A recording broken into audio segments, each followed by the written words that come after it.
Deep in the hollers of Pennsylvania, where the radio fades and shadows twist, lurks a legend that preys on the lonely and the lost.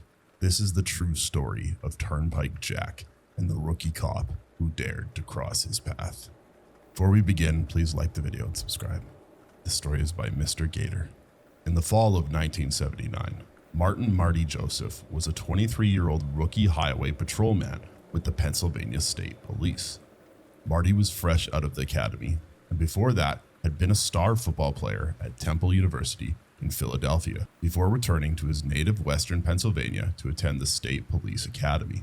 He was tall, stout, and handsome by traditional standards, dark brown hair that he kept high and tight in accordance with the state police regulations. He had dark brown eyes and a sharp jawline with high cheekbones. He was the envy of all the older officers at his station, many of whom were nearing retirement, jealous of Marty's imposing physique and boyish charms. He had only been at his station for a month and had already gotten quite the reputation for being a real ladies' man.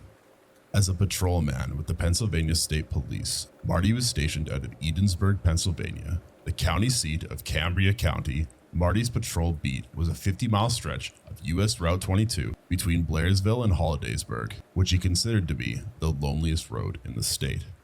The other troopers he had worked with had given him this particular stretch of highway in the surrounding small towns because they knew it was not an easy place to fill their quota of speeding tickets, especially on the night shift. Though he knew it wouldn't be easy, Marty accepted his route and got after it as best as he could. Marty didn't mind the route because he had grown up just south of US 22 in Jonestown, and contrary to what some might think of a 6'2" former college linebacker, Martin Joseph preferred to leave the excitement on the field. He liked the quiet darkness and loved the idea of being able to navigate the mountains, valleys, and hollers of Cambria County with nothing but his thoughts. During his first few weeks of training on his route, he had been under the tutelage of a few senior officers who had worked it previously. Though he was sure they were just messing with him, he found it odd that they each told him the same urban legend. "Has anyone told you about Turnpike Jack?" asked Sergeant Kelly. Thomas Kelly was a 54-year-old soon-to-be-retired Irishman who had joined the force after immigrating to the States at the age of 19. He too had once been an imposing figure in his youth, standing even taller than Marty. However, the years of police work had aged him and worn away much of what had used to be muscle. "He's a real menace to us stadies, especially out by the old ghost town trail," said Kelly. Marty had heard the story of the supposed phantom of the freeway since he was a kid, but was surprised that these seasoned veteran state troopers would waste their time trying to scare him as an adult. He thought it a little absurd that grown men of Pennsylvania State Police had nothing better to do than mess with the rookie, but the job could be quite boring, especially in this part of the state, and they needed to find ways to occupy themselves. "A girl from Glow went missing a few weeks back. Just another poor victim of Turnpike Jack," said Kelly. "Pretty little brunette, cheerleader, I think," he added. "Just another runaway, trying to get away from the tiny coal town of Nantiglow, Pennsylvania," thought Marty. But it was his last training shift with another officer, so he bit. "You think Jack ate her whole, or piece by piece?" Marty laughed, but Trooper Kelly's face was no longer lighthearted. "Now listen here, boyo. You may not believe in Turnpike Jack, but that demon son of a bitch certainly believes in you." Kelly turned his focus back on the dark stretch of highway. A very awkward silence followed for what seemed like an eternity before he spoke again. "Back when we were fully staffed, I had a partner, Robert Romaine. We got called to check out a disturbance on the ghost town trail at one of the old mine sites." He paused. "I'm sure you've been briefed on what happened to old Bobby Ramey," he said, knowing the answer. Marty had been. Robert Rainey was murdered and dismembered after their cruiser was run off the road by the Ghost Town Trail, a not-so-popular hiking trail that connected several old mining sites and abandoned communities from the golden age of the coal industry.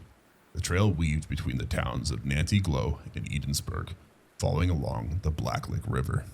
Ramey and Kelly had been reporting to a call when they were struck head-on by what Kelly had remembered as an old black truck. Kelly was thrown from the vehicle and barely survived, but when he came to after the crash, the only sign of Ramey was a bloody mess. His blood-soaked badge was left sitting at the edge of the trailhead. They found pieces of him for miles along the trail, but the culprit was never caught. I don't know what he is, but I know that he's still out there, Kelly continued, but now barely above a whisper. These damn woods are cursed. His first night on his own, Marty Joseph found himself repeating the words of Trooper Kelly in his head. That demon son of a bitch certainly believes in you. It gave him a shiver down his spine, but he had grown up hearing ghost stories of Turnpike Jack and knew that they were just that, ghost stories. The stories of a community that was ravished by poverty and looking for an excuse as to why so many people just up and vanished, never to be heard from again. Most of them, he thought to himself, probably down in Pittsburgh celebrating the World Series and living it up. 2 weeks earlier, the Pirates had won in 7 games to take the 1979 World Series, and it was all Marty, a Bucco fan from childhood, could think about recently. That and Turnpike Jack, of course. Particularly, Kelly's thought that he was still out there. As he drove his cruiser, a 1979 Dodge St. Regis, up and down his stretch of US 22, Marty found himself trying to find something on the radio to occupy his thoughts. For a minute, he was able to catch a verse and the refrain of the Nax My Sharona. He drummed along on the dashboard. Oh, my little pretty one, but in the foothills of the Appalachians, as people called this part of Pennsylvania, he was lucky to get any radio signal at all. Even his police radio kicked out more times than not, likely because this particular stretch of highway was lined with 2,000-foot tall signal-blocking mountains. Foothills of the Appalachians, my ass, Marty shouted the static on the radio. If these were foothills, I'd still be able to pick up WJHT Jonestown. Killed the radio and went on about his route. As Officer Joseph was coming down into a large holler, he pulled off onto a small one-way road, hoping to flip around and make his way back towards the town of Nancy Glow. He was surrounded by 40-foot oaks, which in the dark October night resembled thousands of long skeletal fingers reaching up to the moon, hoping to pull it from the sky and illuminate the woods below. He decided this was the perfect time to have a smoke. Hell, nothing was going on anyway. He parked the St. Regis on the side of the road and pulled out an American Spirit from his soft pack. He left and thought, that should get me through tonight. He took a long drag and breathed in a mix of sweet nicotine and crisp fall mountain air. It was sublime. After his second exquisite inhale, he realized there was a light up ahead on this little one-lane road in the middle of nowhere. It was nearly 3 a.m. on a Thursday in late October. Who the hell could be out on this stretch of road at this hour? Why would they be stopped? He decided it was his duty, the patrolman, to inquire further into this mystery. Marty took another long drag from his cigarette, then crushed it out and rolled up his window. As he approached, Marty decided to kill his lights. He figured the most likely culprits were some teenagers, not much younger than himself, sneaking out and trying to hook up. The last thing he wanted to do was cockblock some horny locals, so if that's what it seemed to be, he would try not to interrupt them. Marty pulled the St. Regis close enough to get a better look at what was going on. There were 2 cars parked, an older black pickup truck without a license plate, its low lights on, and just in front of the truck, a bright blue Volkswagen Beetle. The truck was quite rusted out on the bottom, either that or it had a good deal of fresh mud. In the low light, he could make out 2 figures in the back of the Beetle, and he thought to himself, it really is the love bug tonight. Just as he was about to pull an about-face and let these 2 lovebirds enjoy themselves, he heard an ear-shattering scream come from the Volkswagen. Marty turned on his lights and saw what now looked like a violent struggle underway in the back seat. The larger figure seemingly engulfed the smaller one in the back seat as the low lights of the truck flickered in and out. As he instinctively began to reach for his service weapon, a Smith & Wesson 3.57 revolver with a 6-inch barrel, he saw a colossal shadow figure drag a young woman out of the back seat of the car onto the ground in front of the truck. The figure seemed to be that of an extremely tall man, but he was a scarecrow-like in his build. He was clad in a long black overcoat that hugged his frame tightly, exaggerating what seemed to be all knees and elbows. Marty noticed that this man's skin was so pale it almost seemed translucent. The young woman he had dragged from the car was a beautiful young blonde, no more than 21 years old if Marty had to guess. The look of complete terror on her face was all he needed to see. Put your hands where I can see them, Marty shouted at the man in the black overcoat. "Step away from the young lady and put your hands in the air." The man stepped away from the car and revealed his full height. He must have been nearly 7 feet tall, and his arms stretched below his knees. As he obeyed Marty's command, he revealed long, bony hands complete with sharp, blade-like talons at the end of each finger. "Nice and slow, buddy. I finished at the top of my class at the Academy in Marksmanship, and I won't hesitate to put you down." Marty was channeling some confidence from his football days, using his tough guy voice, more to convince himself that he was in control of the situation than to actually command the perpetrator. It was at this point the giant slicked his jet black hair out of his face to reveal something that made Marty's hair stand on end. His skin was white as snow, his eyes blacker than the abyss with a complete absence of light, and it appeared they were devoid of any white at all. This alone, coupled with the creature's figure, would be enough to haunt Marty's dreams for the rest of what he thought could be a very short life. But the thing that horrified him the most was its teeth. This man, if you could call it that, unleashed an impossible smile, one that literally stretched from ear to ear and from nose to chin, showing what appeared to be dozens of razor-sharp teeth intricately aligned together like the keys on some sick piano. Each fang had to be the size of a kitchen knife. Marty thought he had to be imagining it. Every instinct told him that he should turn tail and book it out of there. But Marty stood firm, transfixed by the grinning ghoul before him, praying that he would live to see another sunrise. He was brought back to the situation at hand by another scream for the young lady. "Fucking shoot him," she pleaded from the ground in front of the beast. In an instant, the smile was gone, and the creature moved at a speed that would rival Barry Allen, snatching up the blonde and throwing her in the back of the truck before Marty knew what was going on. "If you take another step, it'll be your last," Marty exclaimed as he took aim. The next few seconds seemed to move in slow motion as the monstrous tower of a man pounced on Marty. He was able to get off a single round from his revolver, which he thought winged the bastard, but if it did, it wasn't enough to slow him down. He slammed into Marty with the force of a semi-truck, propelling him several feet into the front windshield of the St. Regis, leaving him momentarily incapacitated and the windshield spiderwebbed, but intact. After maybe half a minute of writhing on the hood of the cruiser, he saw the old truck pulling away. Marty mustered every ounce of strength he had left and hopped in the St. Regis, flooring it to try and pursue his assailant. His head was pounding, and he was certain he had at least a half dozen shattered ribs, but he would be damned if he let Turnpike Jack get away that easily.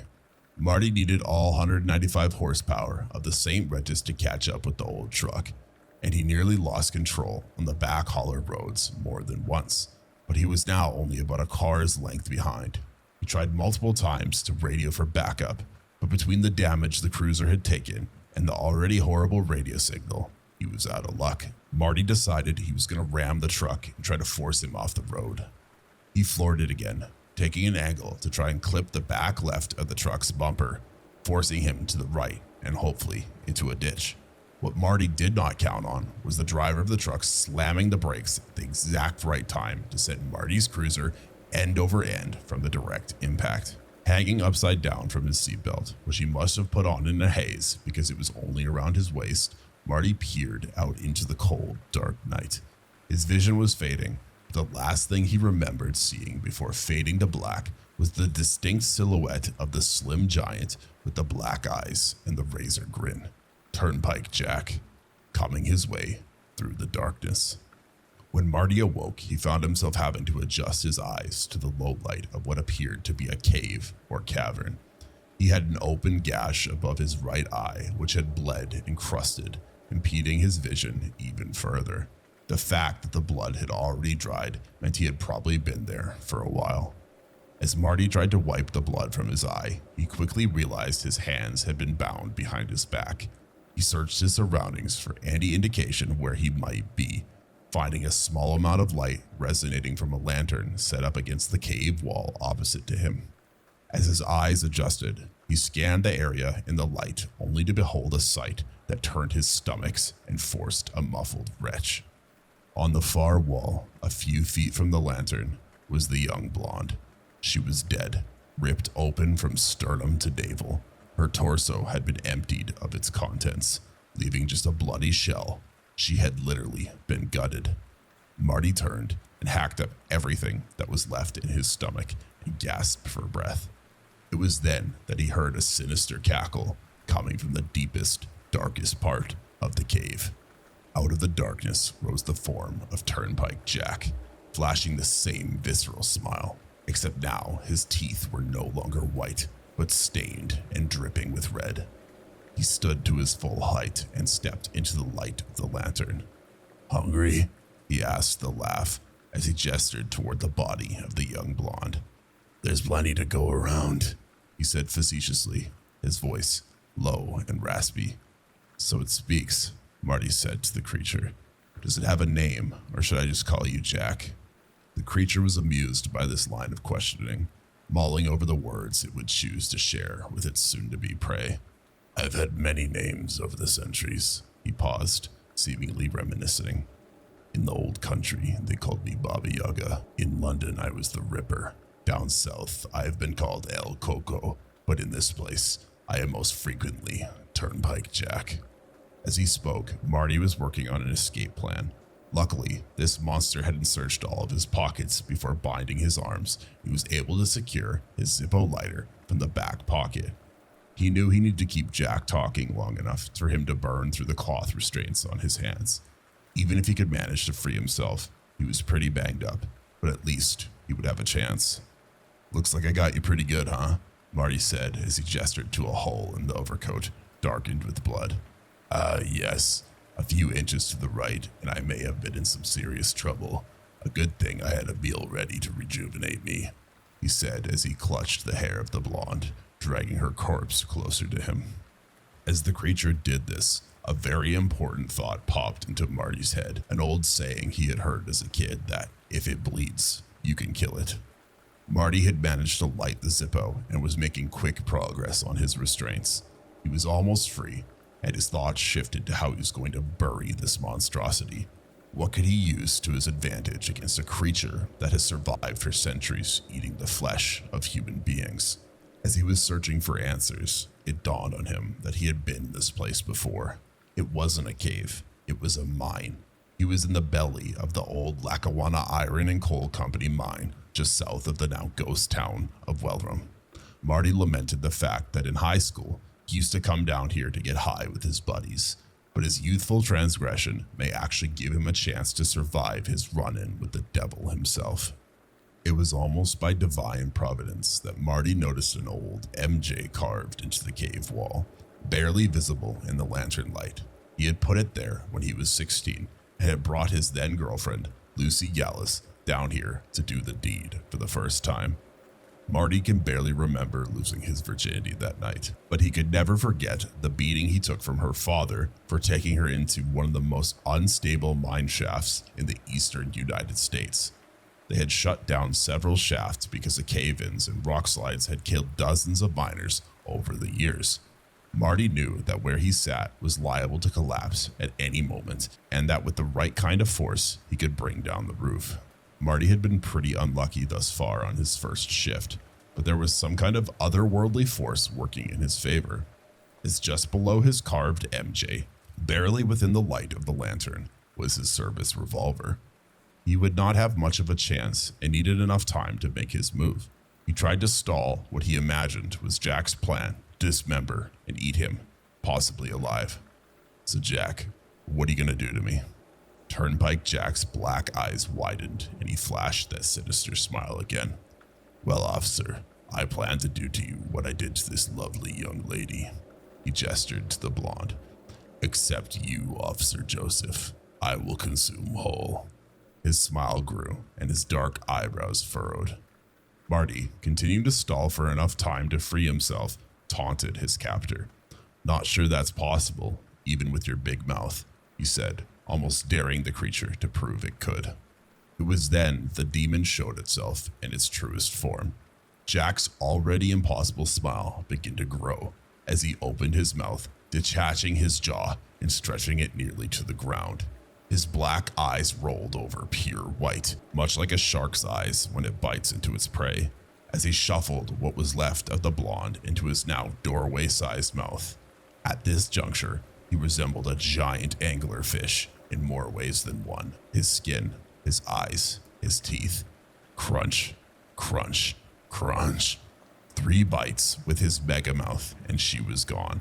But this was exactly the distraction Marty needed to free himself.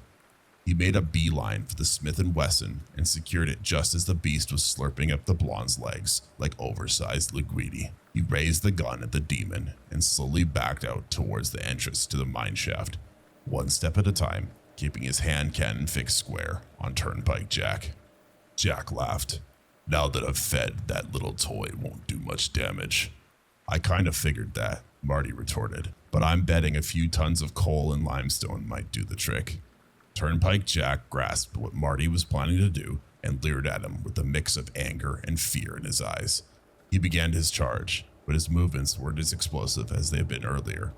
He appeared to be a bit more sluggish this time around. Marty had theorized that much like the giant snake that he was, when Turnpike Jack consumed his entire blonde victim in 3 bites, he would need to digest her before he could attack with the speed and velocity he had back on the road. It was a huge gamble to apply some basic biological principles to a creature of nightmares, but in this instance, it paid off. Marty had just enough time to expel 4 rounds from the revolver into the ceiling above before Jack could reach him. The shots did their job, bringing the entire shaft down on Jack with a colossal amount of force. Marty was thrown back almost 20 feet from the impact, adding a broken leg to his running list of injuries suffered at the hands of the monster known as Turnpike Jack. He coughed and tried to see through the cloud of debris. The collapse had left him barely able to move, barely able to breathe, and losing a dangerous amount of blood. In his immobilized state, all he could do was crawl, so that is what he did. From his youthful exploits in the mine, he knew it was nearly a quarter mile to the mine entrance, likely another half mile to the ghost town of Wellrum, and yet another quarter mile back to Route 22. Can I make it a mile in this state? He thought to himself.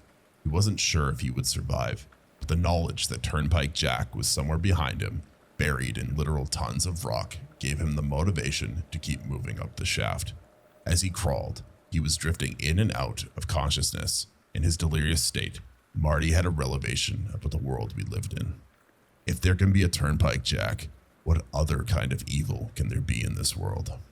The thought had his head spinning, not just from his probable concussion and loss of blood, but from this new sense of fear, living in a world where the manifestations of our deepest, darkest nightmares could actually exist. As he neared the end of the shaft, another thought occurred to Marty. If there was great evil in this world, then there also must be great forces at work for good. He had needed several things to go his way in order to survive his ordeal with Turnpike Jack. Many things that were extremely improbable, but somehow, some way, they had turned out in his favor. He thought back to the luck he had with his lighter, the mine shaft, his gun. All of these things seemed to be just coincidences, but the more he thought about them, the more he thought they were evidence of greater forces at work. After nearly an hour of excruciating pain, he reached the entrance of the mine, only to be greeted by the morning sunrise and something else, something he couldn't believe. It was a tall figure coming towards him, silhouetted by the sun and distorted by the fog of the early morning. It couldn't be Jack, Marty thought to himself. I buried him back there. As the figure approached, Marty tried to prepare himself for battle yet again. He had 2 rounds left in his revolver, and he raised it in front of him, struggling to make out the dark figure as it drew nearer. That you, boyo? Marty recognized the familiar Irish accent. Sergeant Kelly? Marty was overjoyed to see the face of his superior cutting through the haze of the early morning. He could tell by the look on the sergeant's face that he must be in pretty bad shape. How? He stuttered. How did you find me? Someone reported a police cruiser engulfed in flames on a back road not far from here. When we realized you were nowhere to be found, we scrambled the troops to come and find you. Don't ask me how, but something told me that I would find you in Wee-Rum. Kelly helped Marty to his feet and threw his arm over his shoulder to help him limp back to the road. What the hell happened to you, boyo? Sergeant Kelly asked as they made their way slowly back to the safety of his St. Regis. You're gonna think I'm out of my mind, said Marty. You may be surprised. replied Kelly. Marty went on to explain his entire ordeal, and Kelly believed every word. Over the next few days, the state police investigated the matter, digging up the old Lackawanna iron and coal mine, looking for evidence of Marty's story, but the only remains were a few bone fragments the coroner speculated belonged to a young female. They never found the blue Volkswagen or the old black truck, nor did they find the remains of a monster straight out of a horror movie. Though he had seen the cave-in bury Turnpike Jack, Marty couldn't help but go back to what Sergeant Kelly had told him. I don't know what he is, but I know that he is still out there. Please like and subscribe for more horror stories. They called it a gift, a sacrifice for the greater good, a world without the chaos of a woman's voice. But deep down, I knew the truth. Their silence was bought and paid for with their freedom. Original story by 1,000 and Dynamites. Like and subscribe, and let's begin. I used to live in a cult that silenced women. Physically, literally. The women in that cult had their vocal cords cut with a special ceremony when they were 12. We lived in a remote community up in northern BC. Is a healthy, thriving community with orchards and mines, electricity and a small clinic, and even a tattoo parlor. The teachers and doctors had internet. It was beautiful and very peaceful. Everybody was well looked after, with plenty of wonderful food and an outdoorsy lifestyle. In fact, I later learned that outsiders often make applications to join the community, women even, with their children. Sometimes the applications were successful. Not me though. I had been desperate to get out ever since the day I was 10, and my dad told me about the silencing. Dad was a teacher. I had wanted to become a teacher, like my dad. I had grown up watching him prepare lesson plans, grade assignments with his thick, chunky red pens, discussing course content and pedagogy with his colleagues loudly and passionately. I was enthralled by it all and knew, as indeed my dad often said, there was nothing more noble and worthwhile than teaching and shaping the mind of the young. No wonder only men in our community were entrusted to be teachers. How ridiculous and backwards was the outside world with their female teachers and unsilenced women, always mired in instability and chaos. No wonder the outside was full of war, violence, debt, and poverty. Their women always under the threat of assault. The teachers played us videos with current dates, clips from the news made by outsiders themselves, showing how they treat their women.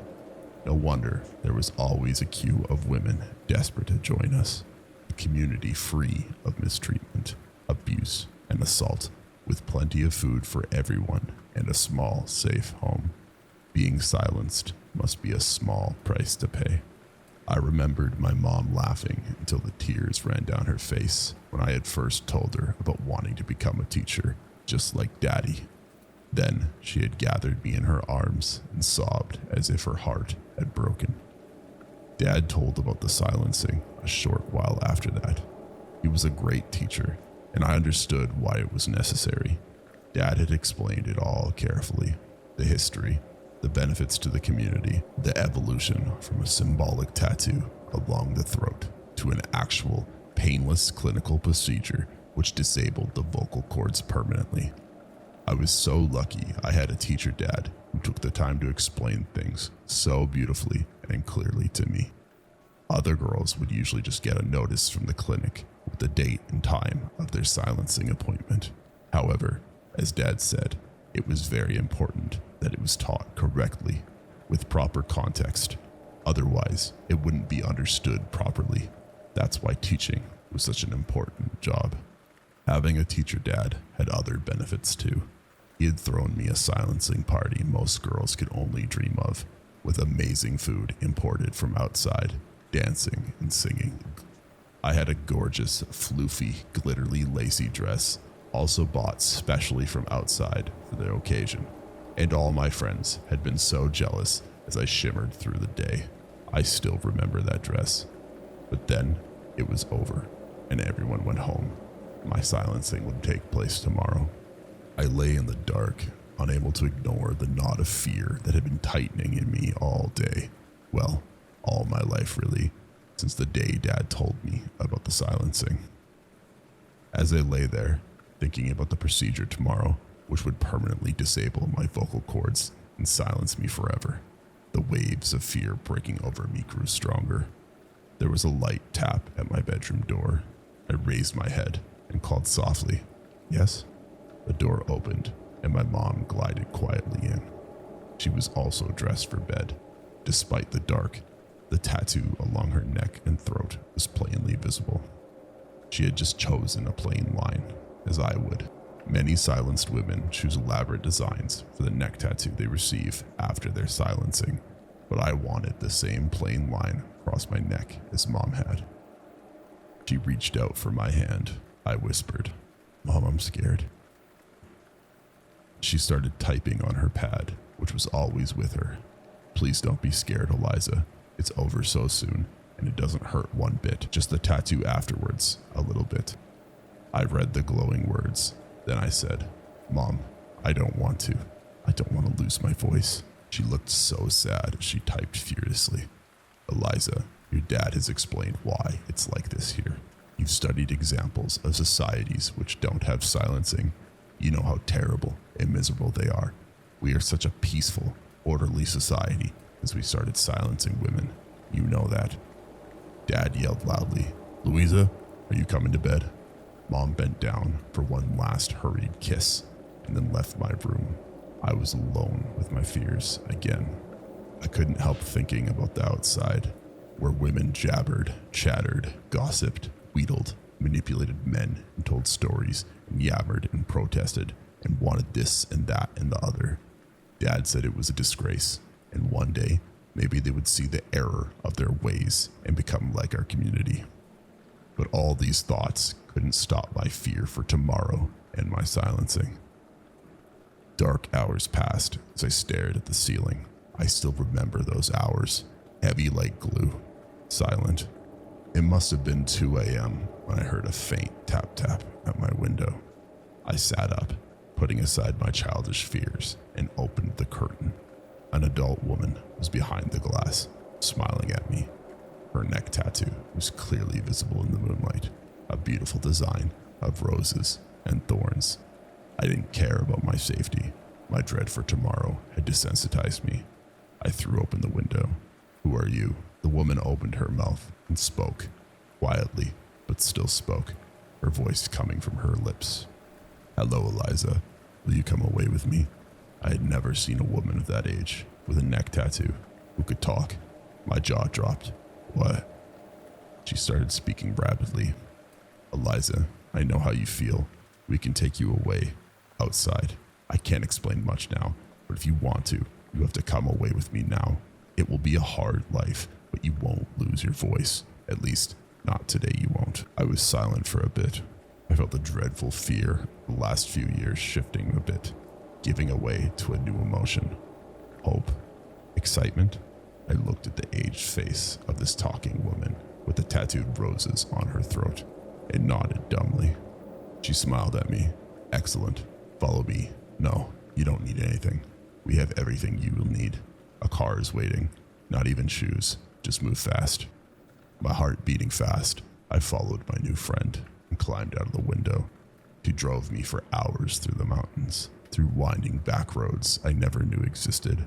She told me how my mom had sent them a forbidden message to come get me. I knew I would never see my mom and dad again. Sometimes, little bits of news filter through connections. The community thrives. Life outside is hard, but I can speak. Damn, that is a really impactful story. Please check out the original author in the link in the description, and like and subscribe and watch more videos on screen now. What would happen if Disney World closed and abandoned all their parks? Well, today we explore that in the story Abandoned by Dandy. Please like the video and subscribe before we begin. You may have heard about the Dandy Corporation's modern-day ghost towns. A company as large and as long-lasting as Dandy Co. is bound to make a few mistakes. And when they do, it's often cheaper to just ignore them than to throw good money after bad. One such misstep was the Pirates Atoll resort in the Caribbean. It didn't start as a ghost town, of course. Cruise ships would drop hundreds of passengers off at the resort to relax in luxury. The resort had a tiki bar, a small collection of exotic animals, and daily live pirate shows. You can find these facts and even a few photos if you know where to look it up. Dandy Co. blew over $30 million on the project. That's not a typo. $30 million. Then, without warning, they completely abandoned it. Blame was placed on the cruise lines, which were contracted to provide a licensed Dandyland theme. Apparently, they tried to renegotiate fees in a predatory manner. They knew the resort would be useless without the ships, and that Dandy had a lot to lose. Local staff on the island were also blamed for showing up late and having a poor work ethic. That's where the truthful nature of the story ends. It wasn't because of greedy cruise lines, and it most definitely wasn't because those dang foreigners are so lazy. No, I very sincerely doubt that those excuses held water. Why? Because of Primavere's Palace. Near the beachside of Emerald Isle in North Carolina, Dandy began construction of Primavere's Palace in the late 1990s. Conceptually, it was going to be a lush medieval forest. The aforementioned palace would sit at the center and house the guests. If you're unfamiliar with the titular character, you may remember the classic story, The Noble and the Knave. However, most people probably know her from the decades-old Dandy cartoon of the same name. Primavere is a young lady from a royal family, exiled into the primitive wilderness by a cruel nobleman. There, she befriends various woodland creatures before being rescued by a reformed highwayman. Primavere's Palace was a controversial undertaking from the very beginning. Dandy bought out a ton of high-priced land for the project, and scandals surrounded some of the purchases. The local government claimed eminent domain on people's homes, then immediately sold them to Dandy Co. One home had just finished construction when it was immediately condemned with no real explanation. The land that had been seized was supposedly intended for some sort of highway project. Knowing full well that this was a lie, people started calling it Lemming Lane, a play on their mascot, Lucky Lemming, and the legend that the creatures took paths to their own demise. Then there was the concept art. A few stuffed shirt types from Dandy Co. held a city meeting. They intended to convince everyone that this project was going to benefit them. It would increase tourism, bringing extra customers to local businesses. They revealed the concept art with a flourish and accompanying upbeat music. Sure, it would impress their audience when people saw the garish, technicolor eyesore of a building, the surrounding tribal wilderness, and staff members dressed in wild savage loincloths and masks. Suffice to say, everyone flipped their shit. We're talking about a magical castle of sorts, an arcane forest, and half-naked servants. Not only would this be in the center of a relatively wealthy, historic area, but also one below the Bible Belt. Magic, talking animals, and exposed skin were highly controversial at that point in time. One crowd member stormed the stage, in fact, managing to break a presentation board over his knee. Dandy took the community and essentially broke it over their knee in response. Houses were razed to the ground. Land was cleared. There wasn't a damn thing anyone could do or say about it. Local television stations and newspapers were against the building of the resort at first. Then, some corporate connections between Dandy Co.'s media holdings and the local news venues came into play. Their opinions soon turned on a dime. But I digress. Remember Pirates Atoll in the Caribbean? Dandy sunk all that money into it, then split at the first sign of trouble. The same thing happened with Primavere's Palace. Construction was completed, and visitors stayed at the resort with little to no problems. The smaller surrounding communities were flooded with traffic and the usual annoyances that came with an influx of lost and cranky travelers. Then, it all just stopped. They shut it down, and nobody knew what to think. Still, though the lack of answers was confusing, residents were pretty happy to hear the news. Dandy's loss was hilarious and wonderful to a large group of people who didn't want this in the first place. Personally, I hadn't given the palace a second thought after hearing it had closed over a decade ago. I live about 4 hours from Emerald Isle. so I only managed to hear the rumors and rumblings. No first-hand information made it my way. Then, I found an article from a blogger who had explored the Pirates Atoll resort. He posted detailed descriptions of the crazy shit he discovered there. Everything left behind was smashed, defaced, and probably ruined by disgruntled former employees. Hell, maybe people came from miles around to wreck the place. They were probably just as angry about Pirates Atoll as folks here were about the palace. There were even rumors that Dandy Co. had released their aquarium stock into the local waters when they closed down. This would have included a variety of dangerous, invasive species, including sharks. Who wouldn't want to take a few swings at them after that? The blog post about Pirates Atoll got me thinking. Even though many years had passed since it closed, I figured it might be interesting to do some urban exploration at Primavere's palace. I could take some photos, write about my experience, pretty much copy what this other blogger had done long before me. I might even be able to take something home as a memento. I can't say that I hurried there. It took me around a year after I first found the blog post. Over that time, I researched the resort, or rather, I tried to. Naturally, no official Dandy-related website or resource made any mention of the location. They had all been scrubbed clean.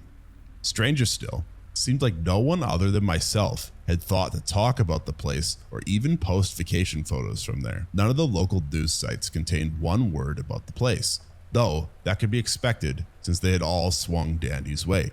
They wouldn't be allowed to bring attention to the embarrassment.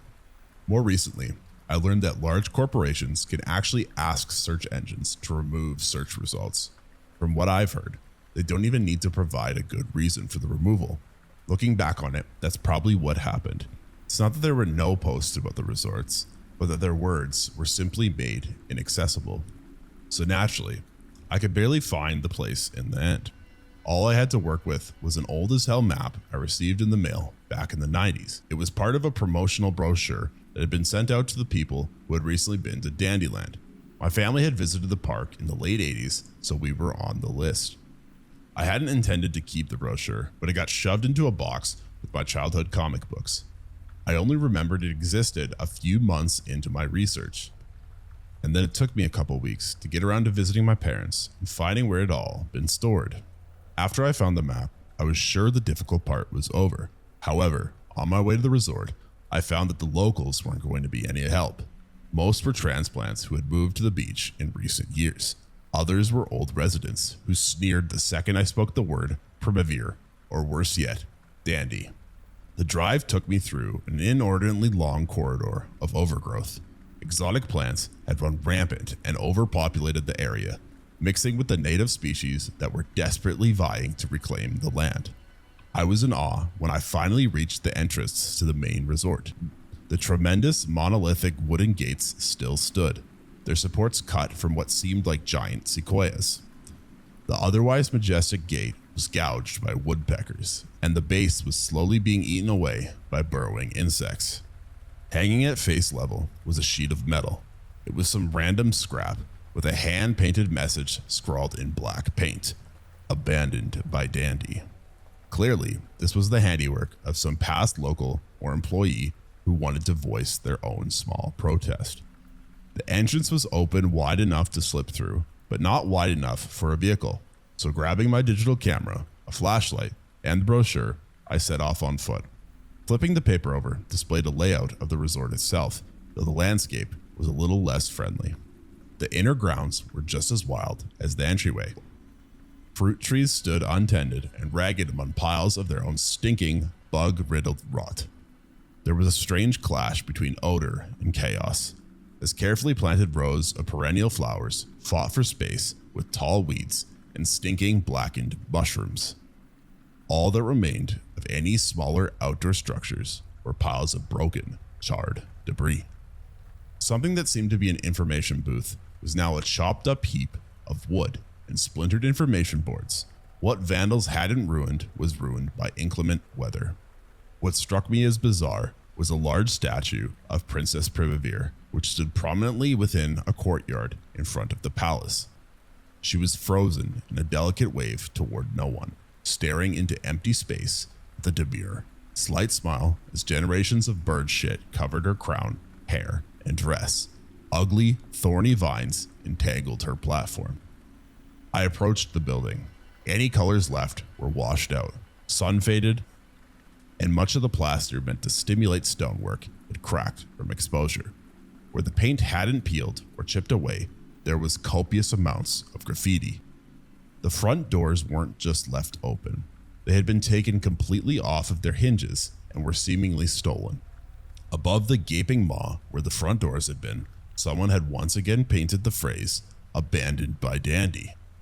You're probably waiting to hear about all the awesome stuff I saw inside the palace. Forgotten valuables, full cash registers, a full-fledged secret society of homeless cannibals. But no, the inside of the building was so stark, so bare, that I think people may have even stolen the molding off the walls. Anything that was too big to steal, like counters, desks, and giant fake trees, rested in an empty echo chamber. Every step I took was amplified like a slow rat-a-tat of a machine gun. I checked the floor plan and headed to the specific locations that seemed interesting. The kitchen was as you'd imagine. It was an industrial food prep area with rows of various appliances. No expenses were spared. Every glass surface was broken. Every door was knocked out of its frame. Every metal surface was kicked and dented. Worst of all, the entire room smelled like stale, acidic piss. The walk-in freezer, not even remotely cool at that point, had row upon row of empty shelves. Hooks hung from the ceiling, most likely for hanging cuts of meat. As I took in the sight for a moment, I noticed that several of them were swinging. Their movements were so slow and small that it was almost impossible to see if you weren't paying attention. I briefly considered that it had been caused by me moving through, but they were moving in areas I hadn't even been to yet. The public bathrooms were in much the same state. Just like the Pirates Atoll Resort, someone had meticulously smashed each porcelain commode with whatever was available to throw. About a half inch of stinking, stagnant water had pooled on the floor, so of course I didn't stay for long. What's odd is that the toilets and sinks and the bidets, yes, I went in there, all dripped, leaked, or just flowed freely. It seemed to me that the water should have been shut off quite a long time ago. There were plenty of hotel-style rooms in the resort, but I definitely didn't have time to look through them all. The few I did peer into were similarly destroyed, and I wouldn't have realistically found anything interesting in them. I thought I could hear a television or radio in one room, as it almost sounded like there was a conversation going on inside. It was like a whisper, but looking back, it could have just been my own breathing echoing in the silence. Maybe it was just entirely a trick of the mind. It sounded like an exchange between two voices. I didn't believe in it. I couldn't know that. Father told you. I'm aware of how ridiculous that sounds. Still, I suspected there might have been something running in that room. Or worse, some meth heads who would hold up there and probably would have knifed me. When I returned to the front of the palace, I figured I hadn't found anything of note. The trip had been a waste of time. I was going to drive straight home again rather than booking a hotel room, so I couldn't even consider it a one-night vacation. As I looked outside, I noticed something in the courtyard that I must have missed before. It was something that would give me one really cool thing to show for all my trouble. Even if it was just a picture, a lifelike statue of a python, maybe 50 feet long, sat coiled up and sunning itself on a large graffiti-covered rock. It was almost time for the sun to set, so light was falling onto it in the perfect way for a photograph. I approached the python and snapped a photo. I stood on my toes and snapped another. I moved in closer to get the details of its face. Slowly, casually, the snake lifted its head and looked directly into my eyes. It turned, slithered off of the rock, crossed the grass, and into the tree line. Its head long disappeared into the woods before its tail even left the sunning spot. Dandy Co. had released all of their exotic animals onto the grounds. Right there on my floor plan map was the reptile house. Of course, I should have expected it. I had read about the sharks at Pirates Atoll. I should have known they would have done this. I was dumbfounded, utterly stupefied. My mouth must have been hanging open for the longest time before I came to my senses and snapped it shut.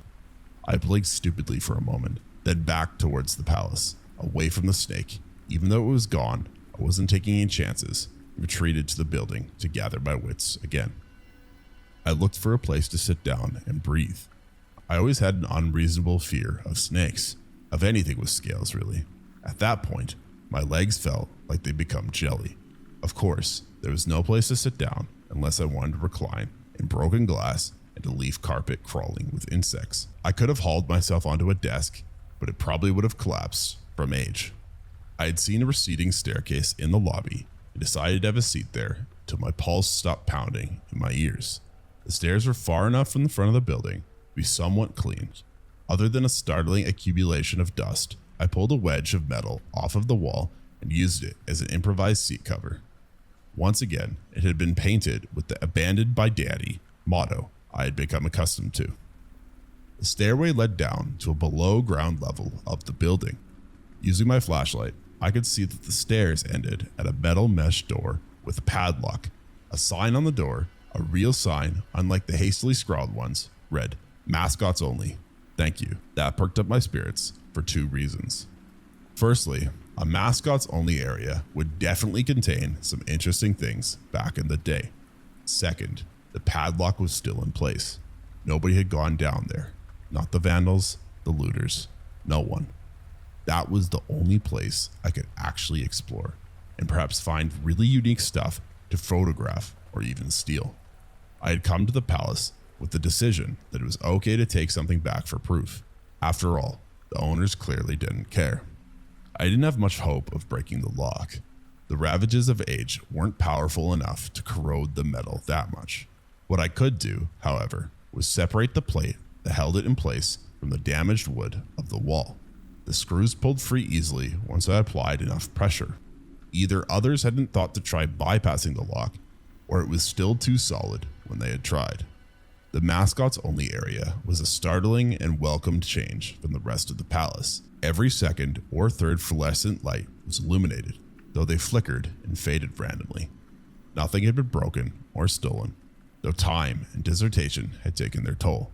Tables bore notepads and pens. Clocks hung on the walls, frozen at different times. There was a punch-in clock completed with filled-out time cards. Chairs were scattered around, and long rutted-out food and drinks sat on countertops. It was like one of those post-apocalyptic movies where everything is left in a state of evacuation. As I wandered the maze-like sub-basement hallways, the sights became more and more disquieting. Further in, desks and tables were knocked over. Scattered papers had melded with the damp floor, and a large expanse of fungus was slowly overtaking rotted carpeting. Everything was just squishy. Anything made of wood disintegrated into mush when I applied even the least amount of force. Clothing items left hanging on hooks simply fell to moist threads if I tried to remove them. One thing that got on my nerves was that the light became more sparse and unreliable as I proceeded. It wasn't dark enough for a flashlight, but not bright enough to be comfortable. The depths of the sub-basement grew dank and suffocating. Eventually, I reached a bright yellow door with the words "Mascot Prep 1" stenciled on the surface. In my excitement, I had all but yanked off the doorknob. I figured that room held the costumes, and I definitely wanted a photograph of that twisted, stinking mess. Try as I might, whatever angle or trick I tried, the door wouldn't budge. That is, till I acknowledged defeat and began to walk away. That was when there was a slight popping sound, after which the door slowly creaked open just a bit. Inside, the room was completely dark, pitch black. I used my light to search for a switch on the wall by the door, but there was none. As I focused on the walls, I was jarred out of my concentration by a sudden and piercing electrical buzz. Rows of lights overhead suddenly flashed to life, flickering and fading like the others I had just passed. It took a second for my eyes to adjust. It seemed as if the light was going to keep growing in brightness until the bulbs exploded. Just when I thought it would reach that critical stage, they dimmed a bit and steadied. The room was exactly how I had imagined it. Various dandy character costumes hung on the walls like strange cartoon cadavers suspended from invisible nooses. What I found odd, and what I really needed to make a record of, was a Lucky Lemming costume the center of the room. Unlike the other costumes, it was lying on its back like a murder victim. Its fur was matted and shedding, creating bare patches. What's worse, however, was the coloring of the costume. I think mold and mildew must have taken root, seeming to turn it into a photo-negative version of the actual Lucky Lemming. Black rot where he should have been white, white fungus filaments where he should have been black. His clothes seemed faded and bleached, the opposite of their usual hue. The sight was so off-putting that I postponed looking at the thing again until I was ready to leave the room. I took a picture of the costumes hung on the walls, upward angles, downward angles, side shots to show the entire row of frozen, putrefied cartoon faces. The occasional missing eye made it all the more grim. Then I decided to stage a shot. I was going to place one of the bedraggled character heads on the slick, grimy floor.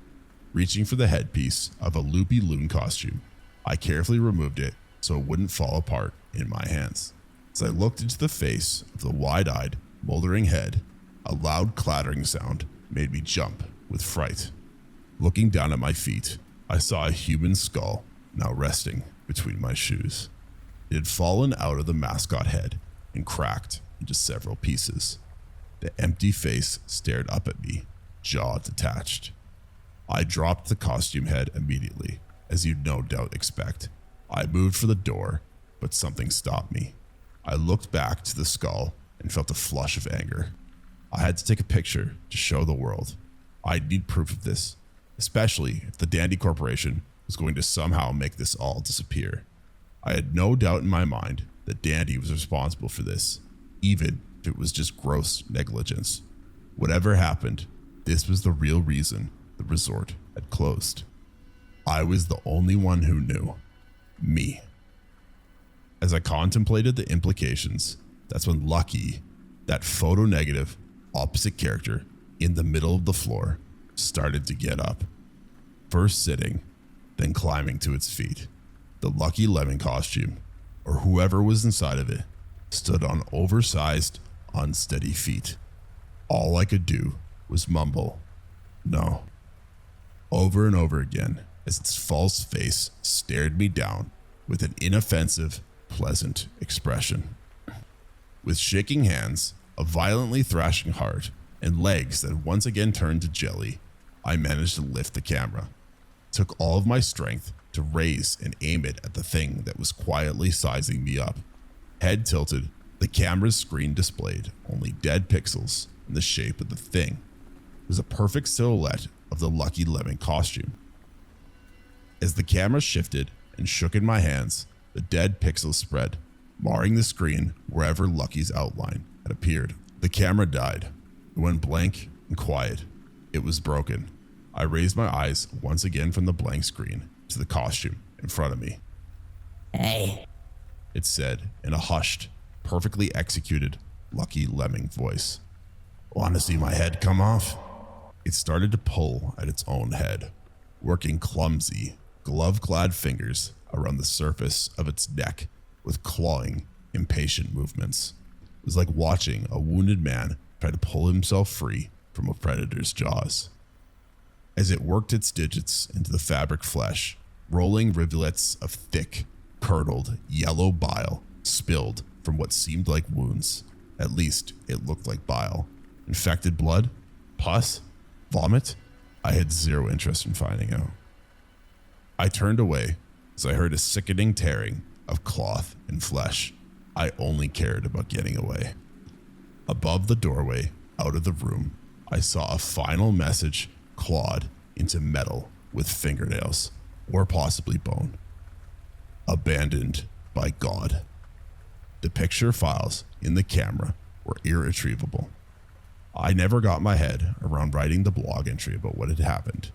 After I ran from that place, fleeing for my sanity as much as my life, I knew why the Dandy Corporation didn't want anyone to know about this place. They didn't want anyone like me getting in, because they didn't want anything like that getting out.